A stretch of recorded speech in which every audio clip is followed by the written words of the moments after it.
Here, ons loof U vanmôre, omdat U die losprys is, Here, vir sondaars. Omdat U die volle prys betaal het vir die verlossing van elke kosbare siel. Reg sê die skrif, wat sal ons gee as 'n losprys vir ons siel? Wat sal ons afweeg? Here, geen goud en geen silwer kan vanmôre een siel vrykoop nie. Ons werke kan ons nie red nie.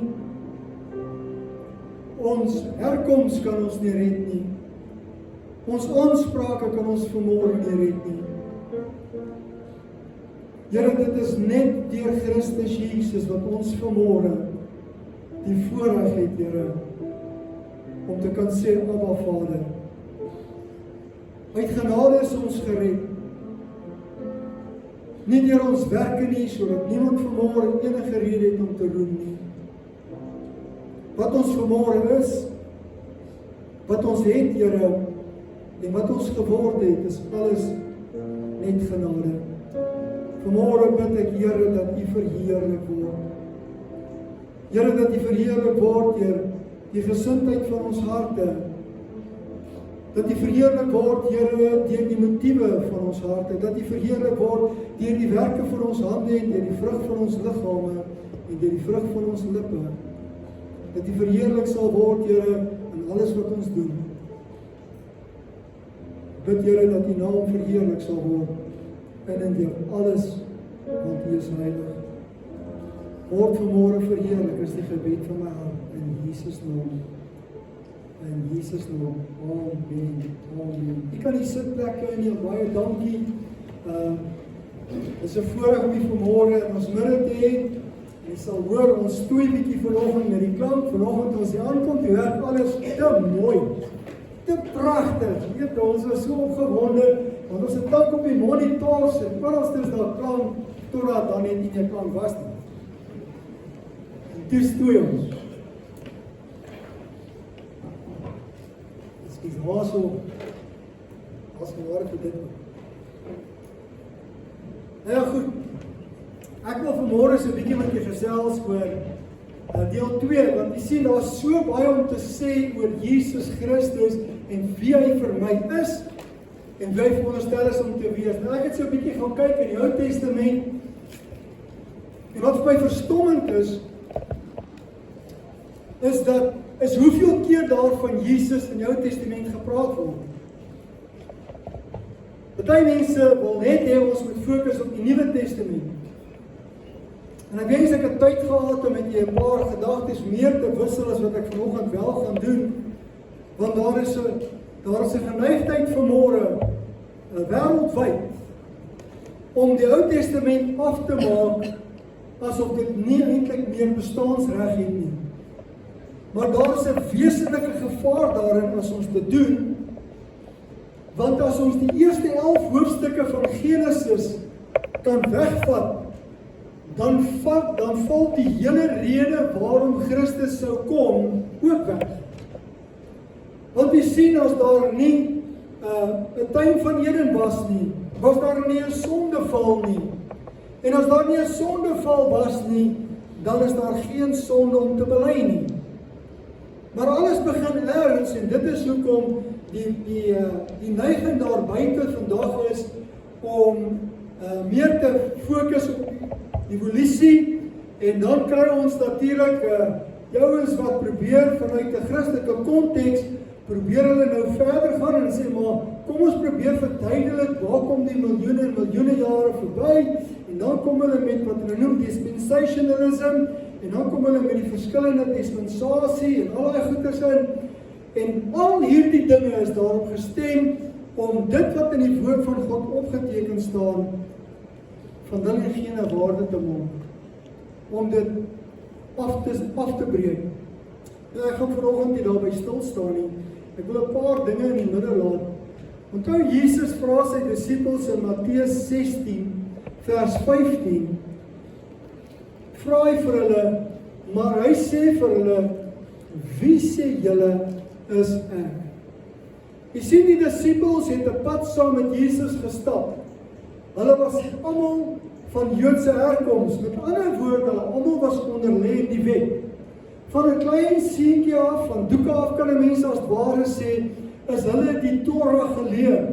Hulle is die eerste 5 boeke van Moses geleer. Die ouderdom van 12, dan kom sy bar mitzvah. Dan kom verskynheid voor die priesters en dan kan hulle hom enige vraag vra oor die eerste 5 boeke van die wet. Inteendeel, hulle moes dit uit hulle koppe uitken. Hulle moes dit kon resiteer. Op die ouderdom van 12. Vandag is mense 40 jaar oud en weet nie eens waar is die boek van Haggai nie. Ons ken nie eens die boeke van die Bybel meer nie, dat staan nog wat in die eerste 5 boeke van die Bybel staan. Maar jy sien, die disippels het 'n ondervinding met Jesus gehad. En daardie ondervinding en dit wat hulle geleer het van wie hy is gebaseer op wat in die wet staan en die profete. Nou wonder 'n mens, waar vind 'n mens Jesus in die Ou Testament?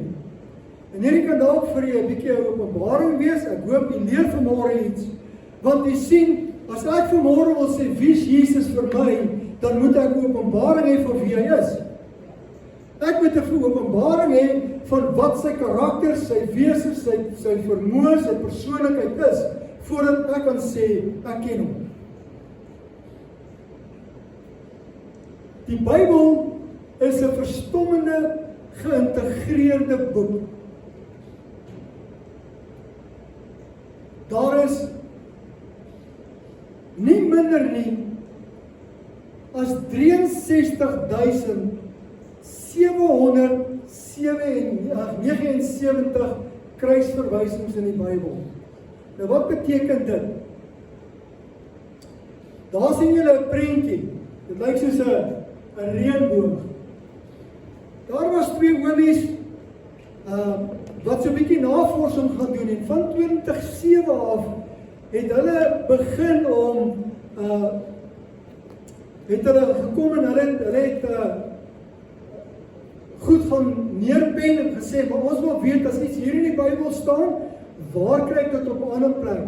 En wat jy daar sien, daar is 7 wat ek nou gesê, daar is 63 kruisverwysings in die Bybel. En wat hulle gedoen het is, hulle het gesê, ek wil gaan en ek wil visualiseer, en as ek sê iets staan in Genesis geskryf, dan wil ek weet, waar staan dit op 'n ander plek in die Bybel? Daar sien jy Genesis, en daar is Openbaring. Daai lang streepie in die middel daar, is Psalm 119. En wat ons hier sien, hulle het 'n lyntjie getrek, elke keer, daar is 63.779 lyntjies. Lyntjies so nie, maar dit is daar. Sodat ons kan sien, hoe lyk dit, as die Bybel iets hierso sê, gaan dit ergens anders in die Bybel staan. Nou is dit ook so, dat wanneer ons gaan kyk, oor die lewe van Jesus, is daar ten minste 300 tot 400 spesifieke profesieë, wat handel oor Jesus Christus, of die Messias. Wat baie interessant is, daar was 2 geleerde manne, een is 'n pastoor, en hulle het gegaan en hulle het gesê, maar ons wil verstaan, hoeveel van hulle het spesifiek betrekking op Jesus. Die een het gesê, maar kyk, daar was 574 profesieë, en die ander een het gesê, daar was 456. Nou ja, dit is net so, mense gaan oor alles saamstem nie. Wat wel waar is, daar is tussen 300 en 400, wat enige persoon wat die Bybel lees, kan identifiseer. En weet jy wat is verstommend? Jesus het in sy lewe op aarde ten minste 300 van daardie profesieë vervul. Wat ook baie interessant is, elke boek in die Ou Testament, al 39 boeke in die Ou Testament, bevat ten minste 1 profetiese uitspraak oor Christus Jesus. Ek wens ek het vanmôre tyd gehad om net so 'n bietjie deur hulle te gaan. Jy weet, 300 is 'n bietjie baie. Ons gaan hom kies. En selfs as ek net deur elke ene wat gaan nie, of net een uit elke boek uithaal, gaan ons 'n rukkie sit. Ek het notas gemaak en ek het dit beskikbaar.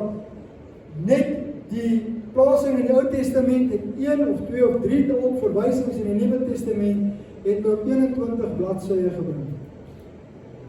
Dit is beskikbaar, ek kan dit vir julle beskikbaar stel. Toe dink ek, nee maar goed, ek wil 'n bietjie, Engels sal sê, you narrow it down. Ek wil 'n bietjie intrek en dit meer spesifiek maak oor waar Jesus Christus deel gehad het in die skepping van die heelal. En buiten vir dit ook die offer wat Jesus gebring het. Toe kom ek op 12 en ek sê nee, julle, ek gaan hier by 10 bladsye kom. Ek sê goed, kom ons kyk 'n bietjie. Ek wil met julle praat oor net drie verwysings van Jesus in die Ou Testament.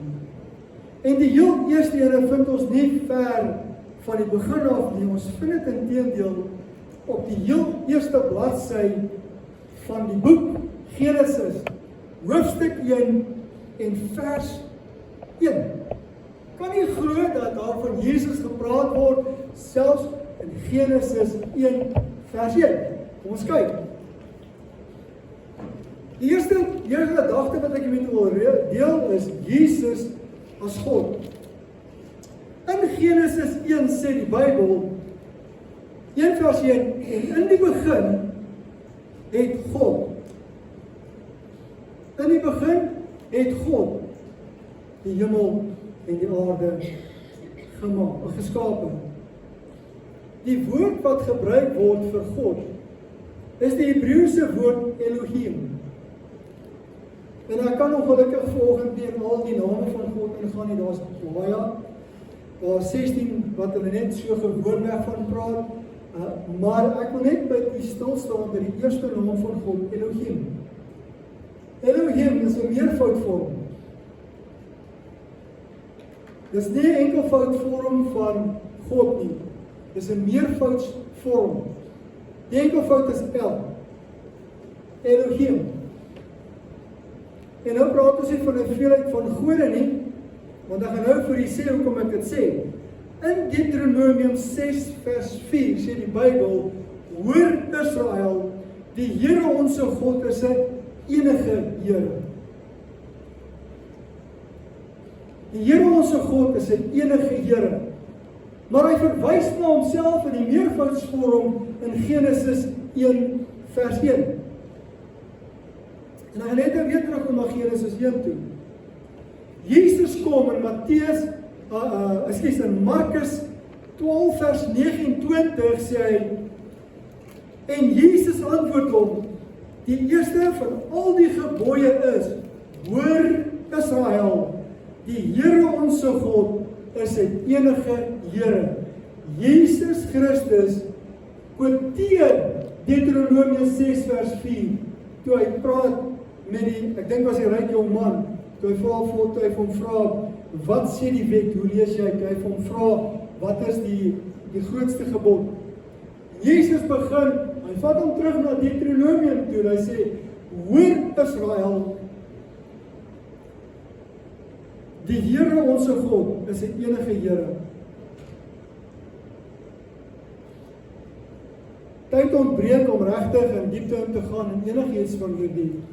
Maar hoor wat sê die Bybel vir ons in Johannes 10 vers 30, Jesus is hier aan woord. My Vader wat hulle aan my gegee het, is groter as almal, en niemand kan hulle uit my hand, uit die hand van my Vader ruk nie. Dan sê in vers 30, hy sê, ek en die Vader is een. Jesus sê, ek en die Vader is een. Kom ons kyk vinnig. In die begin het God, Elohim, meervoudvorm. Hoor Israel, ons God is 'n enige Here. En nou kom Jesus in Johannes 10 vers 30 en hy sê, ek en die Vader is een. Jy sien die opskrif? Jesus is God. Hoor wat sê 1 Johannes 5 vers 7 tot 9 eintlik. Wat staan op vers 8, vers 9? Hy sê, want daar is 3 wat getuig in die hemel, die Vader, die Woord en die Heilige Gees, en hierdie 3 is een. Die volgende vers sê, en daar is 3 wat op die getuig op die aarde, die gees en die water en die bloed, en die 3 is eenstemmig. As ons die getuienis van mense aanneem, die getuienis van God is groter, omdat dit die getuienis is van God, wat aangaande sy seun getuig het. Want hier is die getuienis van God aangaande Jesus Christus. Die tweede punt wat ek wil maak is, Jesus is die skepende woord. Ons het net nou gesing, Jesus kan alles doen. Glo ons dit regtig? Weet ons werklik waartoe Jesus Christus in staat is vanmôre? Of beperk ons hom deur dit wat ons vooropgestelde idees is van wat hy kan doen en nie kan doen nie? Kom ons kyk wat sê die skrif. Hierdie is baie interessant. Daar's 9 geleenthede in Genesis 1 wat die Bybel sê God het gesê. Elohim het gesê. Toe Jesus het gesê ek en die Vader is een. Hy sê hoor Israel, ons God is die enige Here. Nou sê die Bybel in Genesis 1 en God het gesê 9 keer in Genesis 1. Julle kan die skrifte daar lees. Ek gaan nou nie daar gaan nie.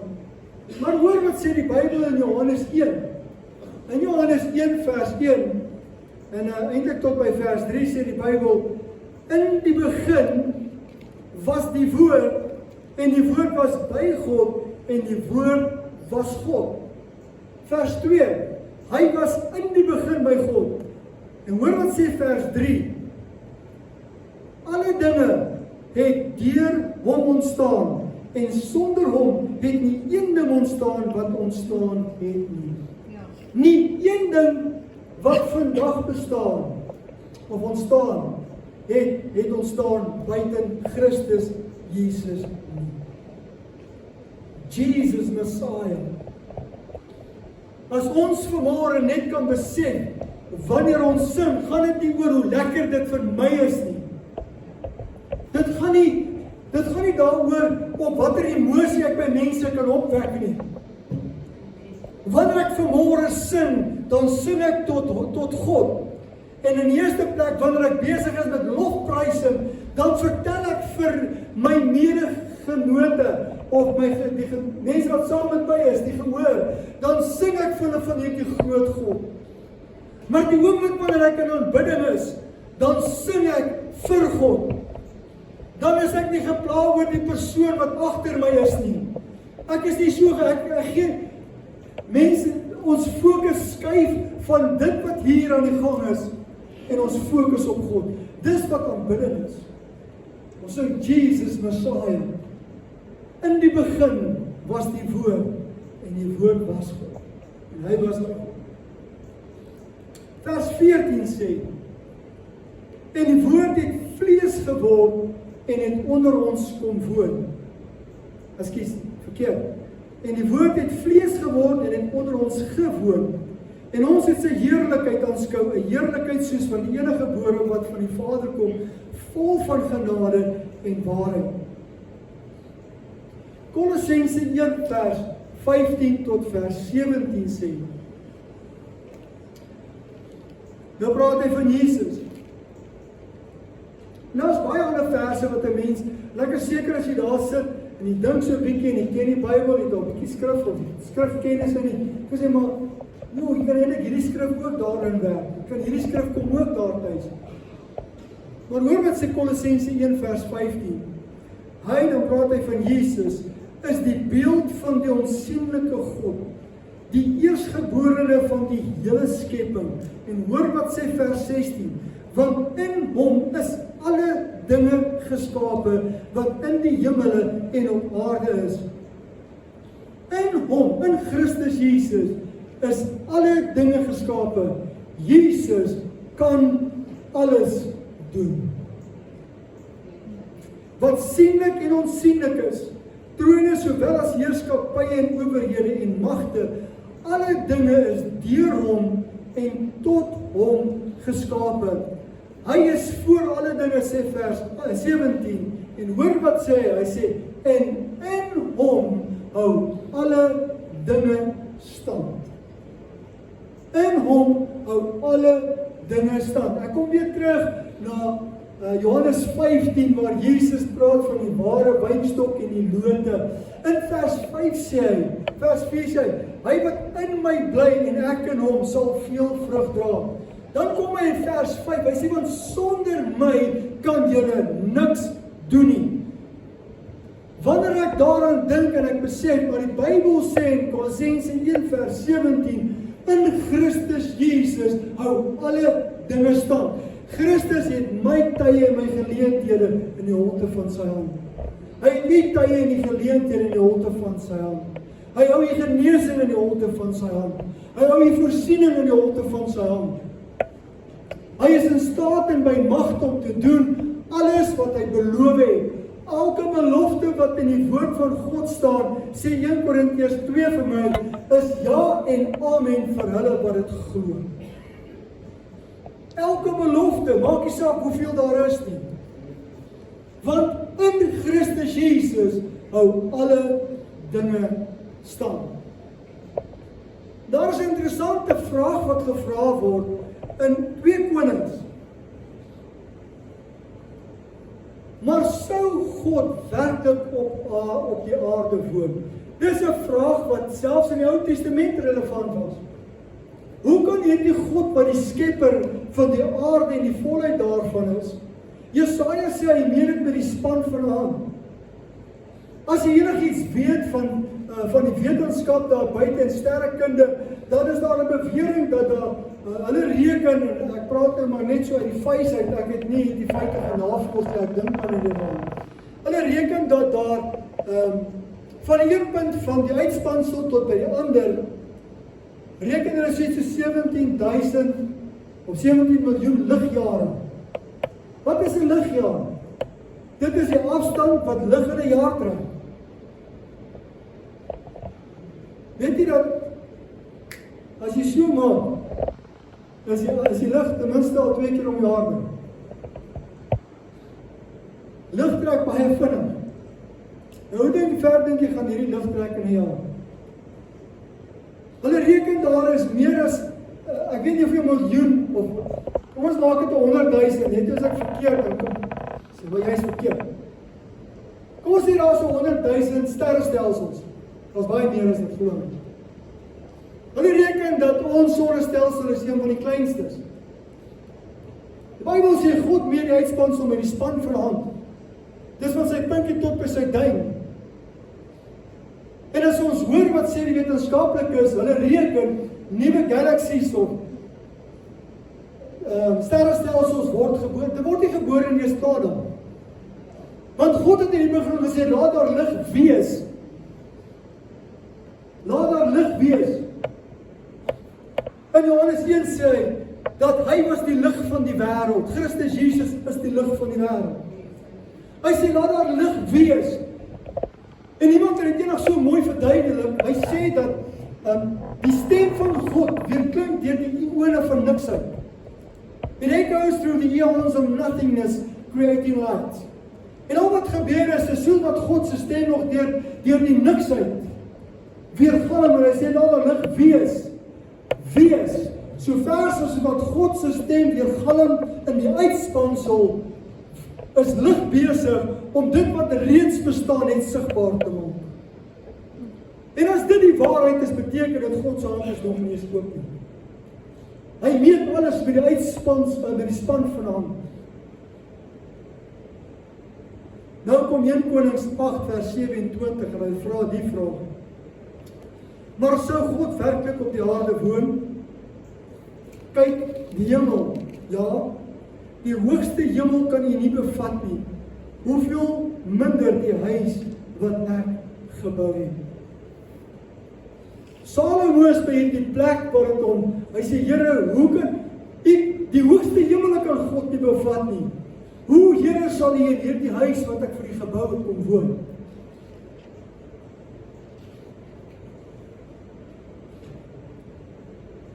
Ons het vir mekaar daar gesê in Johannes 1:14. En die woord het vlees geword en het onder ons gewoon. En ons het sy heerlikheid aanskou, 'n heerlikheid soos van die enige geborene, wat van die Vader kom, vol van genade en waarheid. Daar kom 'n dag in Jesus se lewe dat hy mense se teologie so bietjie skud. En die Jode word baie kwaad vir hom toe hy dit doen.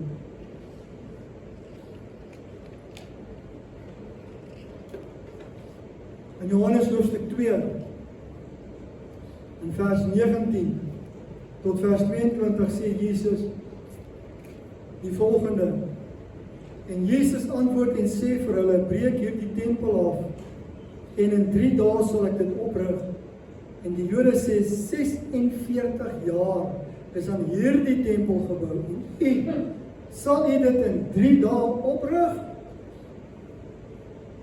Maar hy het oor die tempel van sy liggaam gespreek. Hoor wat sê vers 22.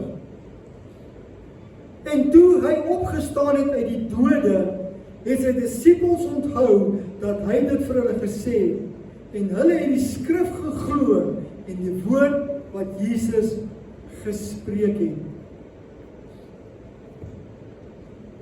Waar is Jesus vanmôre?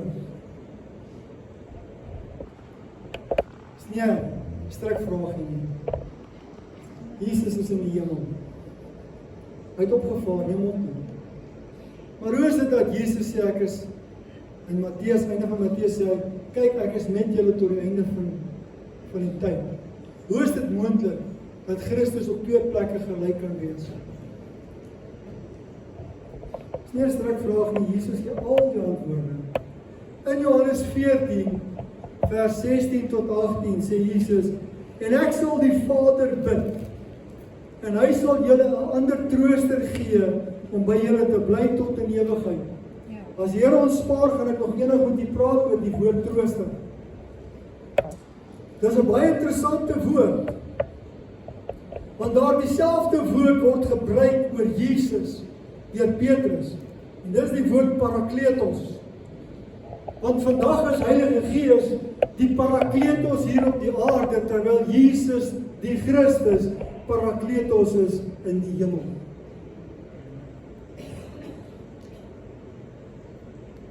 Hoor wat sê hy? Want hy sê, hy sal by julle bly tot in ewigheid. Dis bietjie lang. Nou die dag was ek by 'n sakeman, 'n biddy, en ek is so dankbaar, ek is genooi na dit toe, ek leer baie interessante mense ken. En die broer daar verduidelik hoe hy geleer het, hoe die lang die ewigheid is. Nou ek ken een van Tafelberg, hy sê nee. Hy sê as jy 'n klip het so groot soos die maan,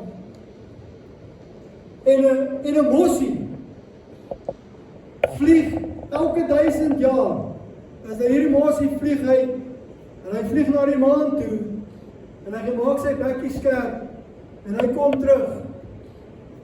Die dag wanneer daardie klip weggeskuur is die dag waar die ewigheid begin. Dis baie lank.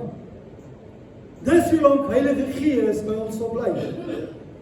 Die Gees van die waarheid sê vers 17, wat die wêreld nie kan ontvang nie, omdat dit hom nie sien en hom nie ken nie, maar julle ken hom, omdat hy by julle en in julle sal wees.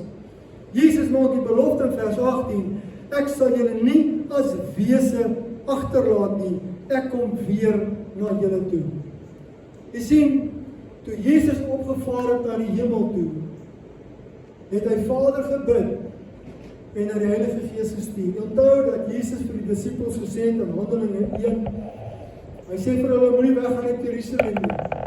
Hulle moet daar vertoef totdat hulle sal ontvang, totdat hulle die belofte gaan ontvang.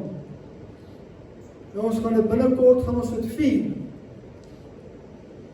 Die kruisiging en die opstanding van Jesus, 40 dae later die hemelvaart van Jesus. En 10 dae later, op Pinksterdag, die uitstorting van die Heilige Gees. Ek dank die Here, God Almagtig, dat daardie belofte wat deur Joël gemaak is, en deur Jesegiel gemaak is, en deur Jesus bevestig is reeds vervul. Want die Heilige Gees van God bly by ons en woon in ons. In Johannes 16 vers 7 sê die woord, maar ek sê julle die waarheid.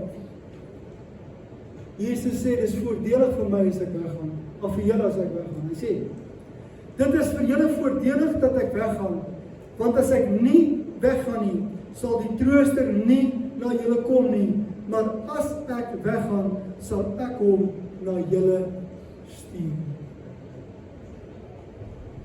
Ek het eintlik baie meer om vir julle te sê vanmôre. Ek trek nou by bladsy 2 van 10. Maar daar is so iets as wat hulle noem in Engels owe information. So ons vanmôre net kan weet dat Jesus Christus, hy is God. Hy is die skepende woord van God. Hy het aarde toe gekom om in ons midde te woon. Maar Jesus Christus het gesterf en hy het opgestaan en hy sit vanoggend aan die regterhand van die majesteit omhoog. En Christus Jesus vanoggend dis nie net al wat hy gedoen het nie. Hy is nie net verheerlik nie. Hy is gekroon as die koning van die konings en die Here van die Here. Hy is die Here van die leerskare. Hy is ons hoëpriester. Hy tree vanmôre vir ons in. Wanneer die vyand kom om aanklagte teen ons in te bring, dan is Jesus ons advokaat wat ons regsaak voor God bestry. Christus Jesus vanoggend is besig om vir ons in te tree. Maar hy sê, ek los julle nie as wese nie. Ons is vanmôre nie weeskinders nie. Ons is duur gekoop.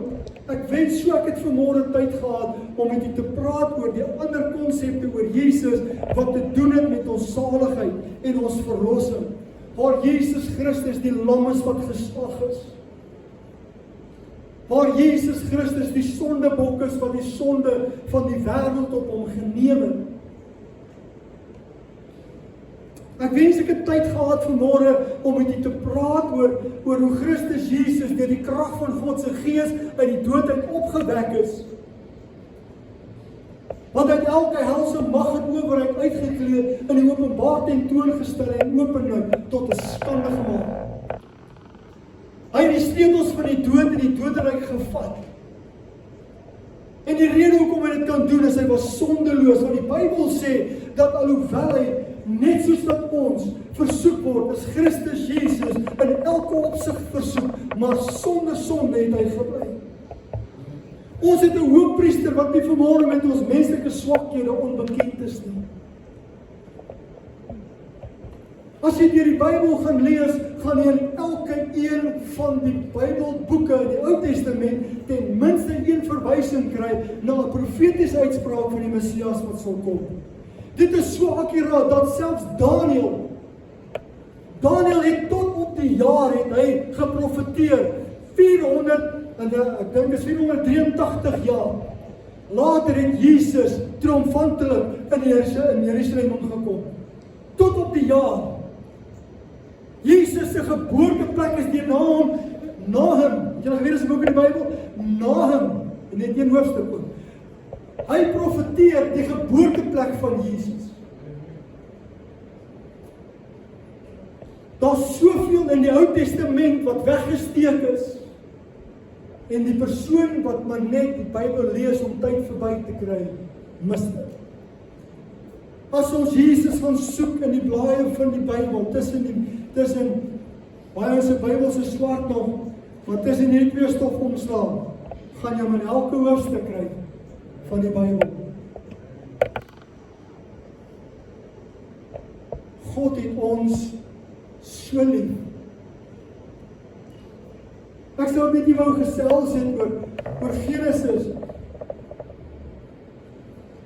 Waar Adam en Eva die bal het val het. En selfs in die tuin van Eden was die behoefte vir 'n verlosser sigbaar. Jy geweet? Wat het Adam en Eva gedoen toe hulle gesondig het?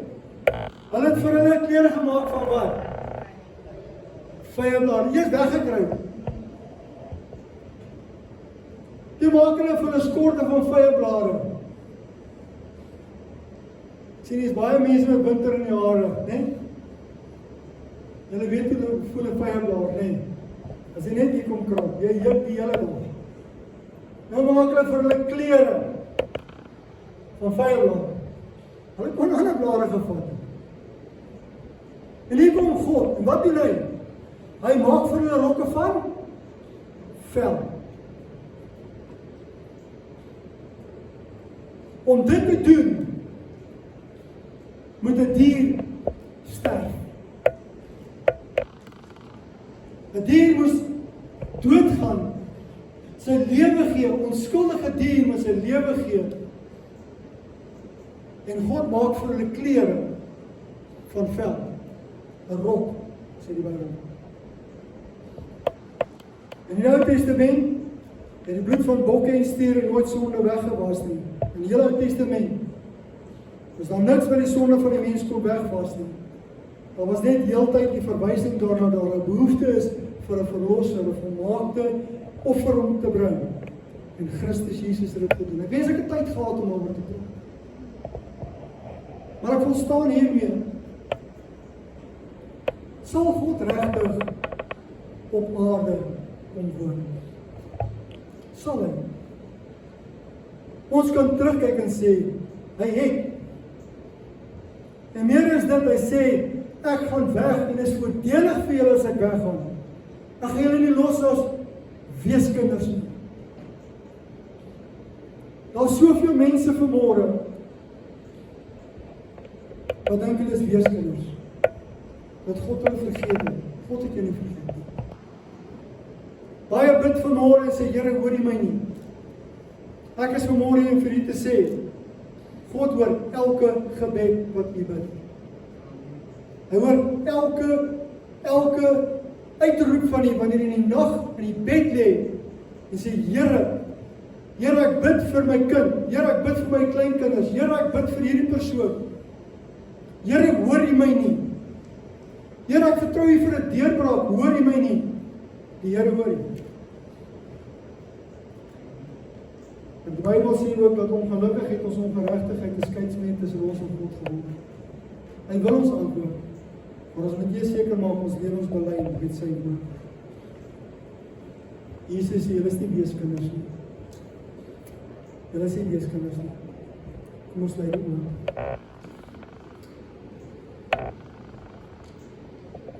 Elke boek in die Bybel, elke boek in die Ou Testament, praat oor die Messias, oor die verlosser wat sal kom.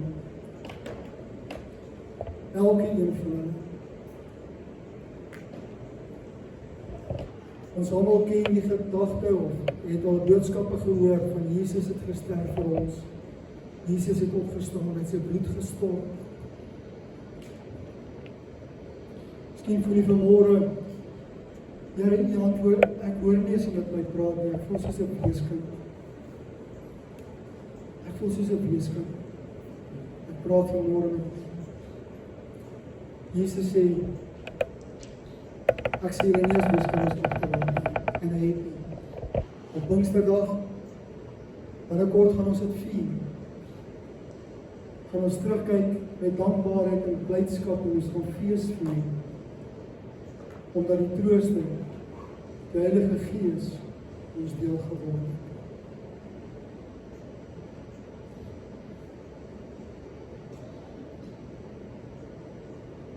Ek gaan nie vanmôre op die gevoelens speel nie, of vra dat ons sal by staan.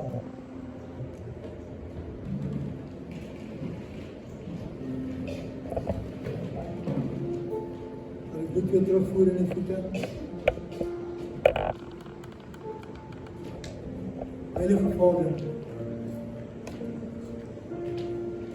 die wat die hart van die mens ken, Here. Die wat vanmôre die versigtiging van die hart van die mens ken. Here, U ken ons beter as wat ons onsself ken.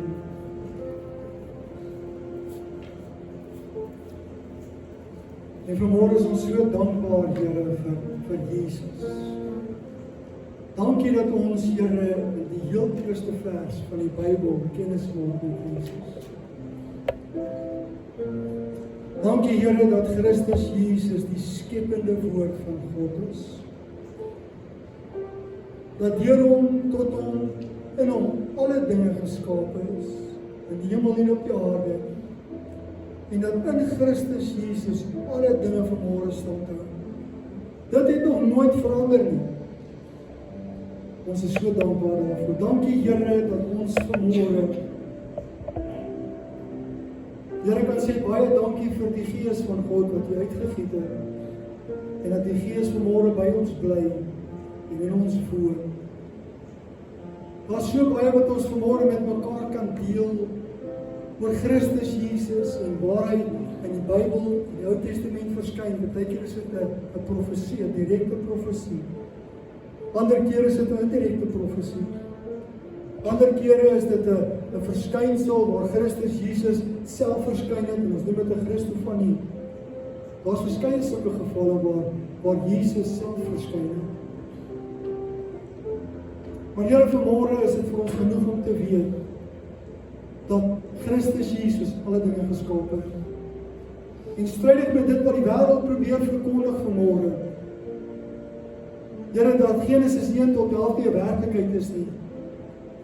Here, want as hulle mense dit kan glo, laat glo, dan is daar nie 'n God nie. Want die Bybel sê vir my, Genesis 1 vers 1, in die begin het God. Die Here probeer nie bestaan bewys nie. Jy probeer dit nie verklaar nie. Jy maak net die stelling, in die begin het God, en vanmôre is ons so dankbaar. Ek bid vanmôre, Here, dat Christus Jesus 'n lewende werklikheid word en wees en bly vir elkeen van ons. Ons vra dit vanmôre in Jesus naam en sê dankie daarvoor. Amen. Amen. As jy van hierdie video gehou het, druk die like en subscribe knoppie en lui die klokkie om op hoogte gehou te word van 'n volgende video plasing. Die Here seën.